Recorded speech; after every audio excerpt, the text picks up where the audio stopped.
verse number 9.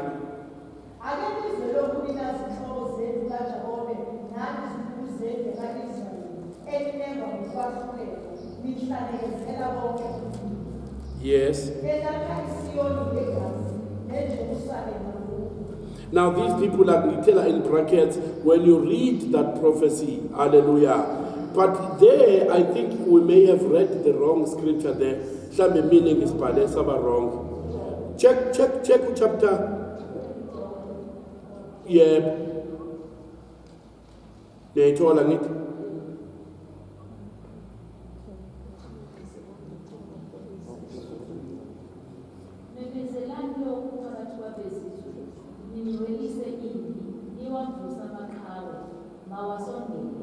Enyuke onke amadoda enu khandana amaphupha enu abezikela oceleba benu babe yimikhonto obuthakathaka asho ukuthi yihawu. Look at this now. Look at this now. Mangabe umfundi weBhayibheli ufunda isiprofeto osithi akushintshwe oBush baba mageja kuyolinywa kusalini. But another prophet in another page uthi akwakhiwe ikhaya. Wena njengomshumayeli, wena njengomuntu omphambi wabantu kufanele ukwazi ukubona nokwazi ukuchaza ukuthi context is not the same. And laba prophet uMicah no Isaiah, there's this prophet sabo, they are preparing for the millennial peace. Kuzoba nokuthula. Amen bathandeka. No need for war. But no bheka uJoel ngalena is telling people to make weapons. They are preparing for the war of Armageddon. It's a prophetic verse. Amen. So, masikhuluma ngoma dispensations. Abanye abantu bathi iBhayibheli iyaziphikisa. Ngapha kuthiwa kuliwe, ngapha kuthiwa kube nokuthula. Cha, ikhanda azifani. Nalezo iprofeti or lawo ma-verse, lezo zinkulumo zakhulunywa under different circumstances. Ngikhona ukuthi nonke senike nabezwa abantu bethi iBhayibheli liyayiphikisa. Yabo bahluleka ukunderstand ukuthi iBhayibheli alibhalwanga chronologically kodwa libhalwe dispensationally. Nezincwadi zeBhayibheli azihlelwanga chronologically kodwa zihlelwe dispensationally. Nikhona bathandeka manje kubalulekile ke lokho especially kuwena ngoba mangaku-understand lokho uzogcina uvumelana nabantu abangazi lutho ngeBhayibheli. Angiqondi lokubeka kahle. Ugcina usuvumela abantu abangazi lutho ngeBhayibheli. Hayi uyazi baqinisile ngempela. Ngapha kuthiwa ukuthula, ngapha kuthiwa yimpi. Khona hey uyazi nami kuwena ingidide kancane. Cha. Ubudinga i-course ekuthiwa dispensational theology. Ubudinga i-course ekuthiwa dispensational theology ukuze ungadideki. Hallelujah bathandeka. Notice Daniel 60. Bazane masesingena lana ke bazane bami. Lokhu ngicela sikuxoxe later lokhu. Ngafundisa ngalento kunama video la ebandle nawo 8. Ngichaza iviki lika 69 lika Daniel. Masikhuluma nge-second coming bazalwane bami. Amen bathandekayo. Hallelujah. God does a lot of dividing. Number 7. Hallelujah. Put division or differences between light and darkness. uNkulunkulu izinto ayihlukanisa, izinto ziyahlukana. Mawufuna uGenesis chapter 1 verse 4, he divided people into groups and different languages. That's why kukhona the Zulus, kukhona the Pedis, kukhona the Shanganese, kukhona the Indians, kukhona the Chinese. Bazalwane, he divided the promised land ngesandla sika Joshua. Yilana sithi God does a lot of dividing. God does a lot of rightly dividing. Point number 7. Now Mofundi Bhayibheli, rightly divide. Don't forget 2 Timothy 2:4. Rightly dividing the word of truth. Rightly dividing the word of truth. NoNkulunkulu, he rightly divides. Now you must be able to rightly divide. Shumayeli or uyashumayela ungathathi izinto ezingabelongi together uyifake together. I-charismatic ne-Pentecostal i-guilty of that. Thina amabandla kamoya. Thina amabandla kamoya siyafaka ndawonye by faith mntakababa yabo. Siyakwenza lokho bazalwane. Yabo. Siyakwenza lokho ukuthi take unlike terms, clump them together, group them together, feed the people. Without providing a proper context, bazalwane. Yisho mangabufundo ayizali bazalwane. uNkulunkulu waye-addressa u-Isaiah la, sorry, u-Israel. But we are taking the scripture, you know, ngesifaka kwi-context yethu manje. Yabo? Bazalwane, when you're preparing a sermon, bazalwane, you know, nami okuningi engikusho kunina, bazalwane ngiyakufunda. You know, banikeza abantu i-background ukuthi bazalwane, you know, this is what Paul is saying to the church in Corinth because of 1, 2, 3, 4. Here is the situation ababebhekene nazo. You know, this is what we are also facing, bazalwane. This word applies even to us. You know? Hallelujah, bathandeka. We are to rightly dividing the word of 2 Timothy 2:4. Akeve ibalulekile because sometimes uthole sigijima nento eyayibhekiswe ku-Israel futhi sibusisa. Sabe nayo by faith, catch it by faith. Uthole sigijima nayo futhi mhlambe ophambili akabange sachaza ukuthi actually this thing was directed to the Jews. Bazalwane, but khona okumnandi ngikuzwa abazalwane bekusho futhi noPaul uyakusho thina singabokusoka bokomoya. That is powerful. Athi Paul asese babokusoka benyama. You are qualifying the statement ngoba iconcept yokusoka ifike namaJuda, at least biblically. Yabo? Manje thina mangabe ukukhuluma ngokusoka kufanele ukuqualify ukuthi singabokusoka bakamoya. Uyabona? The same principle applies kodwa manje sesikumoya. Uyabona? Some of these things zinhle ukuthi uzichaze depending on context osukushumayela kuyona nakubantu osukufundisa kubona at that time. Divides the body of Christ into individuals that are not the same but work together under one same head. He puts division between sheep and goats. God does a lot of dividing. He puts a difference between the soul and the spirit. Hebrews 4 verse 12. He divides the Bible into milk and meat.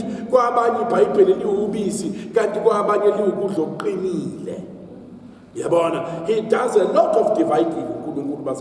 Not that's what we must do.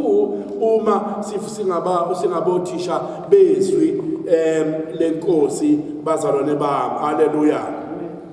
Hallelujah. Do a lot of study. Number B, do a lot of study. Truth is not always perfectly clear, but is revealed. Revealed. More from the 1 Peter 1 verse 8 down to verse number 11. Sitila, do a lot of study. Point number B.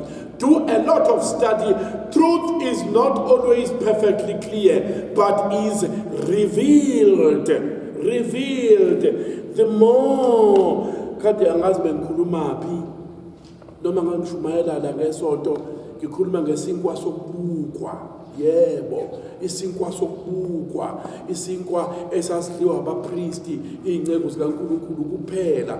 Niyasikhumbula isitori sika David ehlezi cave of Adullam ebalekela inkosi uSawula. Lithi iBhayibheli kweza kuya amadoda amakhulu amane 450 men. Elithi iBhayibheli kwakwabantu, some of them abaxhwalile, some of them abanekweleti kusho iBhayibheli. Hallelujah. At the time uDavid ehlezi nalezi insizwa laphayana balamba ngoba babebalekela inkosi uSawula. Lithi iBhayibheli uDavid wehlela endlini yompristi. Wehlela endlini yompristi. Yabona, eyofuna usizo lokudla ngoba labantu abahlezi naye labezomsupporta abanako ukudla. That's a church for you. Mshumayeli, that's a church. Uthi uNkulunkulu akaletha abantu abaready. Akaletha abantu abaright. uNkulunkulu uzoletha abantu abaphuwa. Funeka ushumayele lelizwi baphume bayoliphila. uNkulunkulu uzabanika imali. Lithi iBhayibheli labantu abeza kuDavid were heavily indebted. Kwabantu abanekweliti. You know, kwabantu abanekweliti and ngibona isithombe sebandla ukuthi uDavid mefuna usizo ehlezi nabantu abangenayo ukudla abanekweliti uya endlini yompriest to hear what God is saying and to get food for laba bantu. Mefika endlini yompriest ucela ukudla uthi umpriest nami anginako ukudla David. Yabona, anginako ukudla David. Uthi nesinkwa sokubukwa kuphela.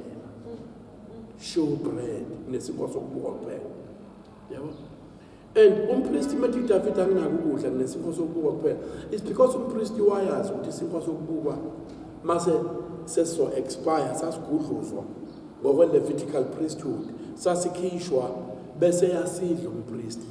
Sesihlale leso sikhathi kwakufuneka sesihlale ngokomthetho kaMoses. Yengakho kuthiwa isinkwa sokubukwa. Isinkwa sokubukwa.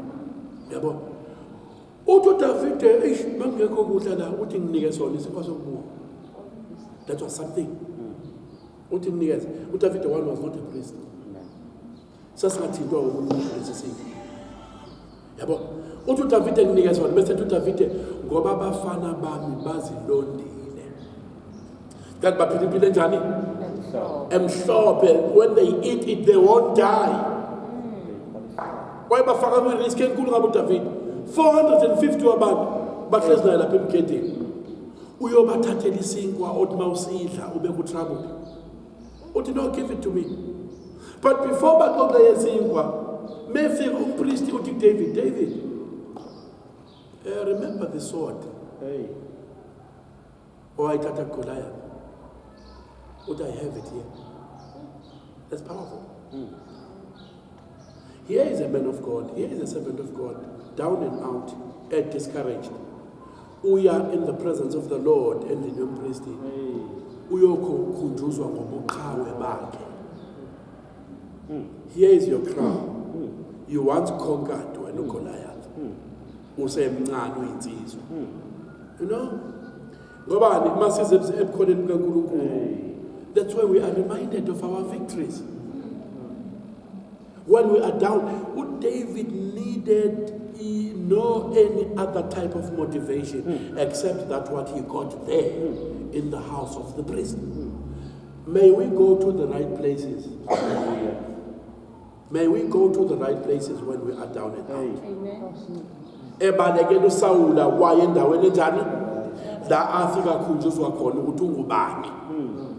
And as leaders, may we go when we are depressed and discouraged. May we go to the right places where we get encouraged. Abuyanga nokudla kuphela lapha. Wabuye sebuya namandla. Wabuye sebuya namandla. Yabo. Amen bathandekani. Hallelujah bazalwane. Kasi bengiyofu hallelujah.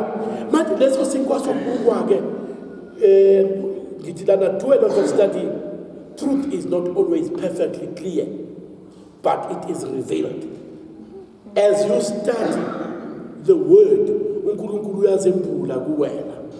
uJesu uthi I am the bread of life. Uyena isinkwa sokubuka. Athi amaHebrew chapter 12 verse 2 sibhekile kuKristu. Ewuqalisi nani? Nomphelelisi Wokholwa wokholwa kwethu. Amen bathandekani.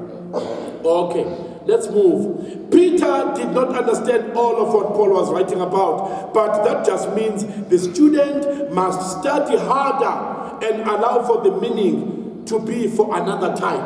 Ukuthi indawo understand ukuthi uyayifunda. Funda. I-understanding izofika ezwenze njani? Ezwenze njani bazalwane? Yeah. Abanye bethu ma students umuntu abe discouraged, angiyiboni into ka-RPI, angiyiboni ngisiza. No, enze njani? Yes. Womangala when God hits you with the revelation. Womangala uNkulunkulu esekudabula ngesambulo somhlaba. Ngobani? You have fed your spirit with the word. Even when and where you did not understand, but you did not stop eating. You did not stop studying. You did not stop studying. And one day, it will take the Spirit of God. Afika nyakazi said the word inside you. So you don't say just because ukudla does not taste nice, therefore I stop eating. Your body needs it. Our taste buds are for your tongue, not for your body. Your body needs solid food. Ingane uyaqhubeka uyiqake. Isithandela ama purity lawa sweet. Uyayikhipha manje ku purity, usuyinika ipapa manje. Ayifuni yakuyalikhipha uyaqhubeka ngobani? It's not about the taste. It's for the body. Nezwi likaNkulunkulu silihlalela kanje si-tired bazalwane. Ingqondo ithi khona okunye ngabe ngiyakwenza. No, hlale. It's not for the now. It's not for the now. Hallelujah. It's for the future. One, it is so easy to wrongly divide the word. Wrongly. It is so easy to wrongly divide the word. Hey, think that the Messiah would only be a ruler and not a savior. First, that had to die, and not the savior that first had to die. Because grave. Golgotha experience. It is so wrong, it is so easy to wrongly divide the word, to think that the Old Testament has been done away with in entirety. You are wrongly dividing the word. It is so easy to wrongly divide the word and to think the tribulation has already passed. People in first century believed. Abantu first century, the first 100 years, they believed that the resurrection was past already. That is wrongly dividing the word. There is another brother who also wrongly divides the word. Let's get some more Facebook with Power Hour. With Power Hour, etu Jesus abuya. Etu abuya in the spirit. Akasekho Jesus obuya. Dear brother, namandla empalweni. No good yet. Kodwa le resurrection. No, le second coming ayimcashela. Nambona bazana nithi. Yeah. Njengoba sekwi lockdown nje ithuba lokuthi kungene zonke izinto lezi. Abantu sebekhonza online. That there was no resurrection akukuvuka. Babekhona abantu beTestament, not beTestament. Abantu be first century church, the first 100 years, or century usho a period of 100 years. Abazalwane be first century church babekholwa ukuthi sekwavuka kwabafileyo. uPaul uxwayisa uTimothy lapha. Number 1. Number 2, babekholwa ukuthi akusekho ukuvuka kwabafileyo. Yibantu laseKorinte labanjwe lo moya. That is wrongly dividing the word. You are wrongly dividing the word. Number 3, that the Lord has already come back and gone again.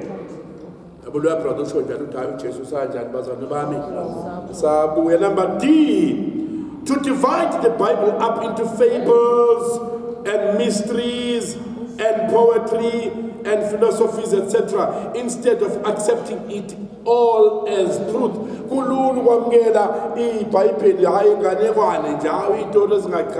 Mystery. Poetic literature. Thinkers, you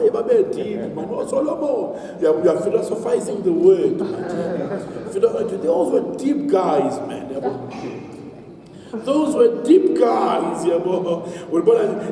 It's a nice book of philosophy. Can't know. Accept it all as the truth. Let's quickly go to Psalms 119, verse number 160. Psalms 119, verse number 160. Psalms 119, verse number 160. Thy word is true from the beginning, and every one of thy righteous judgments endureth forever. Singalithola ngesizulu.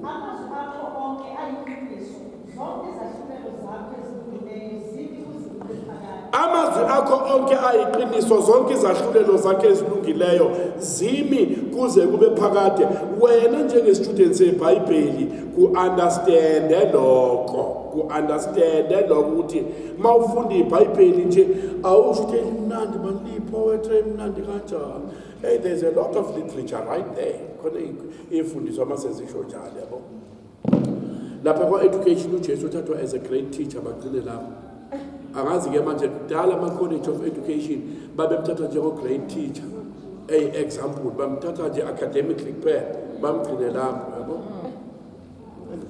That is why, number 2, that is why there are so many wrong divisions amongst Christians, right? That is painful but true. Everyone decides to make private issue, private, take it in short, private interpretation. Because there's a food in the verse, 2 Peter 1 verse 20. bazalwane konke engangivamise ngithi bazalwane ake usho kuwena leli vesi elimbuleka kanjani ilona lwasha ibazalwane yazi mina leli vesi engifunda kwambuleka ukuthi uye ku next one naye ngibuleka ukuthi mawuthi uyahlanganisa bonke labantu bakhuluma into ehlukene khona wrong kulezo incazelo abayinikayo kalihle iqiniso khona njani lapho or wrong. We can't read one verse bese ilona lo phakathi nje baso 16 njena then 16 different translations. I-problem le basuka abantu bafakaze ngevesi elilodwa uyibone emlindelweni emacaweni bonke bakhuluma izinto eziphambanayo bonke ivesi elilodwa. You are wrongly dividing the word of truth. No. It can't have many meanings. No, it can't. I-recipe ye-disaster le ayitatathemba ndilifunda lakhuleka kanje uye nakowesibili hayi mna tata likhuleke kanje uye nakowesithathu khona aba-wrong na khona nje aba-wrong na. Somebody is not rightly dividing the word of truth. Hallelujah. Sifundele usebhizi lapha ngeke ufundele 2 Peter 1:20. It is God lezo zinto bazalwane uhlezi nabazalwane bayafakaza basho zonke inganekwane lezi efunde embhalweni khona umunye umbhalo lapha hayi umbhalo enye insizwe isayoni bazalwane bakuronda vele bayakhonza khona wazwaphansi ngeke kuvulwe manje iphele lockdown asibuyeleni enkonzweni bazalwane kuyonakala khona wabhala leyo wathi akubuyeleni ebandleni bazalwane kuyonakala insizwe endala kanjani futhi lo shuthayo ngathi uyayihleka lento enye bake bazalwane njengoba lisho iBhayibheli bazalwane omama abalishu insizwa ezilishumi khona wachaza bebewufuza babe-40 labantu ababelile lo wavele wathi 10 obaba 10 omama 10 intombi 10 insizwa ngiyayazi masana serious usheshe ungaboni ubani okhulumayo ngiyambona lo mina uyena an old man engaging pala badelela kabazalwane bazi basebecomment khona ubhalekeza sayi kazi babe u40 nabantu kahle kahle iBhayibheli libabiza ngentombi ezilisho funda 2 Peter 1:20. Sorry about that, please read.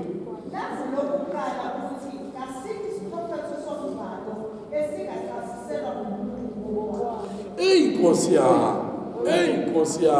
Pinda futhi man.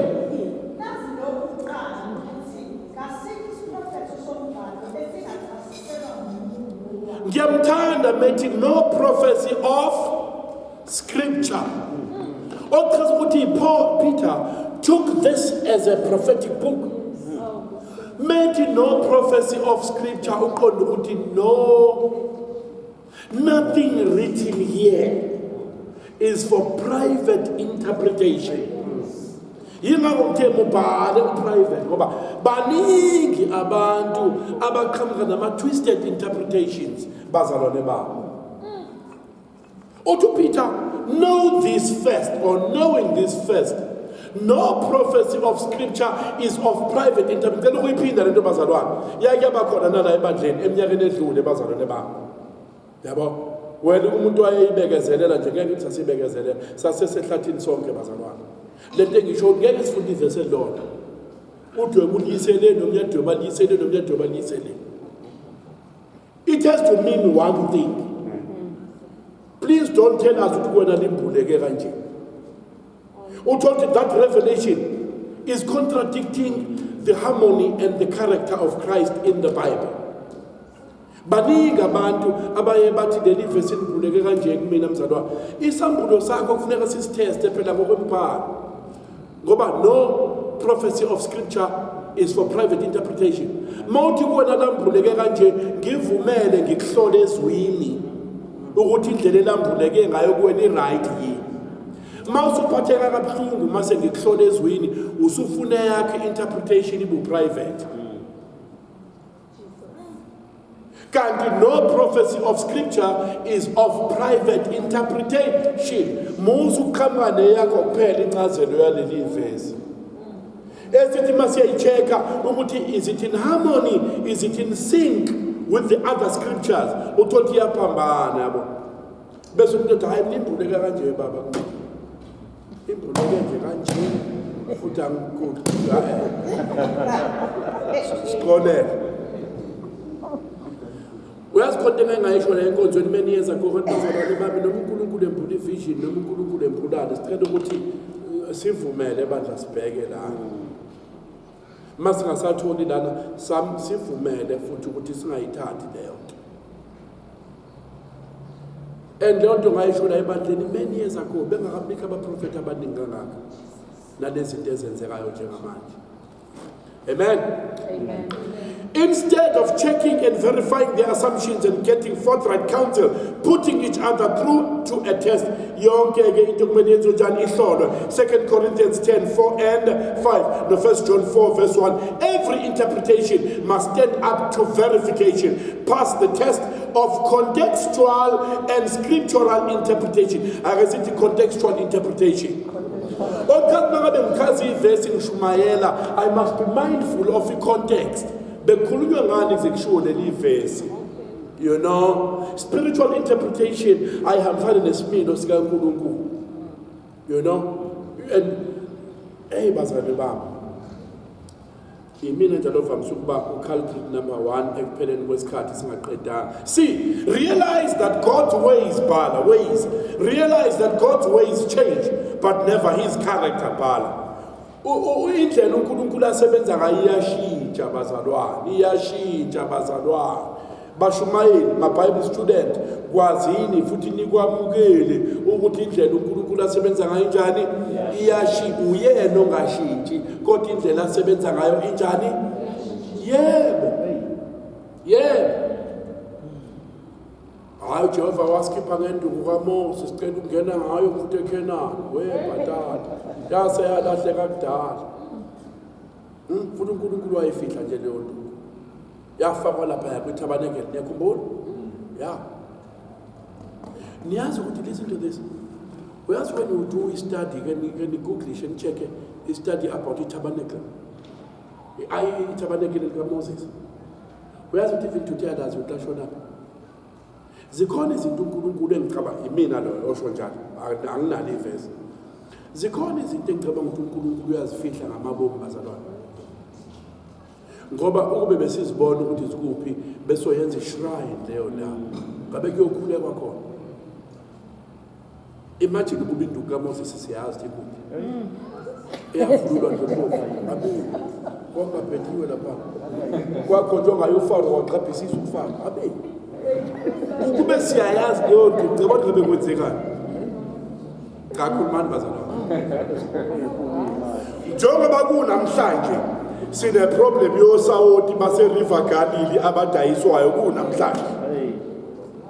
Akithi kunamhlanje kunosawoti base mfuleni base Red Sea lapha or Sea of Galilee. Dayiswa sawoti today. When you go to Jerusalem, ngicela ukusho lokho bazalwane. Maye Jerusalem wona nje umzana nosindisiwe uthathe le trip to Jerusalem, you'll be shocked when you get there. Ngoba yonke that historical site and sites is dominated by Catholic. Yeah. The Sea of Tiberias, the Sea of Galilee, nala uJesu blind Bartimaeus udaka phansi amathe. Kudayiswa zonke lezo ntaphuta eJerusalem today. Angakaze ngiye bazalwane, but my parents have been there. Yabo, sake sabenzele holiday sabayisa khona umano baba. Wabuya umayitha abantu bami. Kanti lento esibulalisa abantu kangaka yizwe elimbi kanje. Ethi desert enje. Yabo. Kwathi into engiyibone lapha abantu abami ngeke enjoy emakhaya lapha. Ngithi mina yini? Wathi amaRoma have taken over that place. Gwele iphambano everywhere. Mawuya lapha kwi-Sea of Galilee dayisa amabhodlela amanzi. Okay. Le nto uyibona yenziwa abaprofeti bamanga la eSouth Africa. Bedayisa ngalezo zinto. No oil, yonke leyo. Zigcwele laphaya. Amen. So ke ngathi umfundo Hebrews 1 bazalwane bami. Ningathi umfundisi wathi uNkulunkulu uyashintsha shintsha. Abanye abantu babuye bezwe ngenye indlela amakhulunywa. Hebrews 1 verse 1, God, who at sundry times and in diverse manners spake in time past unto the fathers by the prophets, 2, verse 2, hath in these last days spoken unto us by his Son, whom he has appointed heir of all things, by whom also he made the worlds, 1 and 2.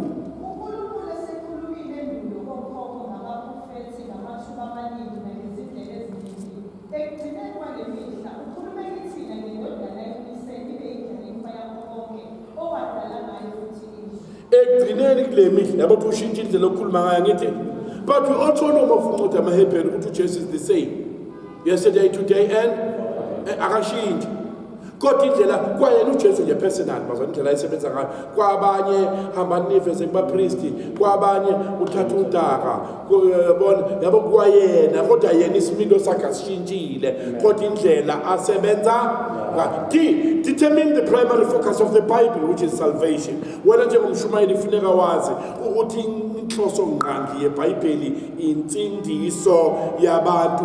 Okunye kakuzukuba naso space lapho kunina ngoba bengizibhalela nje mina ngizenzela ama notes as points of emphasis. Izinto engifuna ukuzigcizelela kunina. There are 3 distinct groups in the Bible. We are rightly dividing the Bible, the word bazalwane bami. Igroup yokuqala Jews. eBhayibhelini izintathu izinhla noma izindidi zabantu bayiminqa emithathu. A, Jews by covenant. B, the church by new birth. C, Gentiles by nature. Sithi A, Jews by covenant. B, church by new birth. C, Gentiles by nature. Njalo mawubuka iBhayibheli kumele wazi ukuthi iBhayibheli abantu libahlukanisa kanjena. This is how the Bible rightly divides abantu abala emhlabeni. Khona amaJuda ngokwesivumelwano sawo noNkulunkulu, khona ibandla ngokozalo kabusha kwinsindiso, bese kubakhona bezizwe ngokwemvelo. Bazalwane bami, go read those A, Jews by covenant. These are always God's elect. Ngiyathanda ukuthi lento lena ngiyichaze bazalwane bami. Makhulunywa ngabantu abakhethiwe. iBhayibheli malikhuluma nge-election liqonda amaJuda. Niyezwa bazalwane bami? Yebo. Isizwe esikhethiweyo amaJews. Ibandla alikhethiwe bazalwane. We are not elected. Bazalwane bami. Hallelujah. Singabantwana bakaNkulunkulu not through election but through adoption. Amen. Not through election but through adoption. Ibandla. Okay, Christians, the church by new birth, Gentiles by nature. As I note well, NP, Christians can be grafted or adopted into election, but it is the Jews who are the elect. Isizwe esikhethiwe sisodwa uIsrael.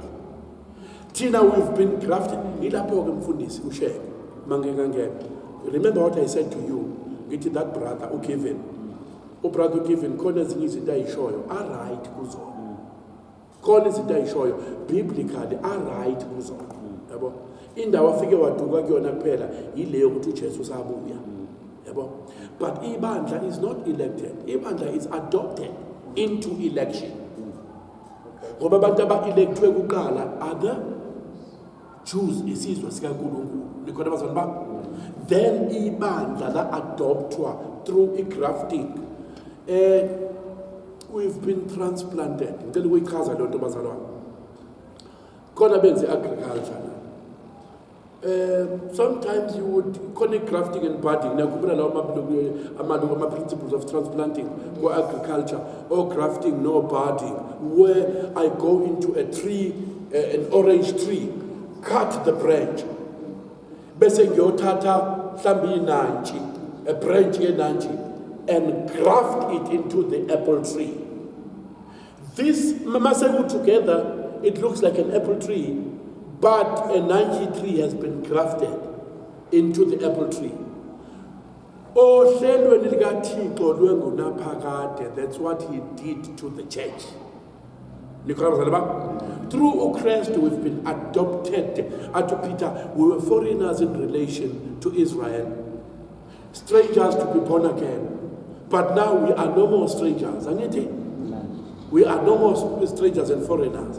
We were born by grace, by faith. We are the co-heirs with the Lord. We are the sons of God. Sasikude ngesizulu, sasikude singamazi uJesu sisendaweni zethu. Yabona? Kodwa wasilanda. Wazosigxumeka ecebweni lakhe ngoJesu. Singabantwana bakaNkulunkulu through adoption. We've been adopted. The principle is very, very important. Bazalwane. Khona omunye mhlambe ngeke vele kule module. About a replacement theology, where khona bakholelwa ukuthi ibandla le replace uIsrael okwenyama. No, we have not replaced Israel okwenyama. Lord, you bona kahle, especially when you are studying eschatology, the study of end times. Israel, uNkulunkulu uneplan yakhe uIsrael. Eseceleni khona bathandekayo? Yes. Yeah, mfundisi. You did not choose me, I chose you. Yeah. Anikhethanga nginikhethi. Yeah baba. Sengisho ukuthi mhlawumbe noma ungase ucathise kulokho okusho ngalo ungeze clear kulona likhuluma ngokuthi ningikhethile. Yes. Anginikhethanga ngini. Anginikhethanga nginikhethile. Yeah. Yes. Okuchaza konke silandwe kude. Kuloko engikuchazayo nje kwe-adoption. Kuloko kwe-adoption ne-election. Ukuthi Israel is the elect of God. Tina, we've been adopted. Umuntu adopted, umuntu bekade ngesiyo ingane yala ekhaya. Wenziwa waba ingane yala ekhaya. Akuyona ingane decide umzali. Ukuthi ngiyakuthatha manje uzongena la ekhaya. I hope I'm making sense from this one. But as isiqhubeka kuzoya ngokuya kukhanya. Okay, so the Bible targets the Jew first, right? They were to begin in Jerusalem, Great Commission, Mofundisi chapter 1 verse 8. Kuthiwa mabeshumayela baqale kukhona. Yes, futhi kuyaqaphela ukuthi uPawuli wayengahambe endaweni engaqalanga kwisinagogue. Isinagogue kwakwelama Jews, nikhona bathandeka? Kodwa iTempeli kwakwela both Jews and Gentiles. Kunomehluko. Once what synagogue, you are talking about the Jews. Once what a temple, we are talking about both Jews and Gentiles. Kodwa synagogue nje, isynagogue wayengangeni umuntu ongesiyo umJuda. Khona ngicela ukuchaza. Ngiselapho nje bazona. So I'm going off script. If you are not a Jew, you first had to be proselyted to enter into the synagogue and wenza yonke imikhuba yamaJuda. Yini umuntu oyiproselyte? Mhlambe senike nahlangana nalelo gama. Umuntu oyiproselyte is a non-Jewish person who has been naturalized to become a Jew. Umuntu oyiproselyte njengase-Ethiopia, you find a lot of black Jews. Those are proselytes. Kwa-Israyeli bazalwane, as u-Israyeli ephume eGibhithe eyezweni lesethembiso, they got proselytes on the journey, kule journey ka-40 years.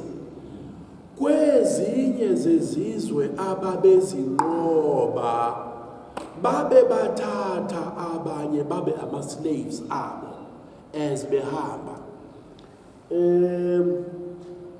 Bazalwane bami, kusanda ukucelebrate mid last year, imuphi lomkhumbi owaminza kwi-Atlantic namadoda la e-Africa aya kwi-First World War bazalwane.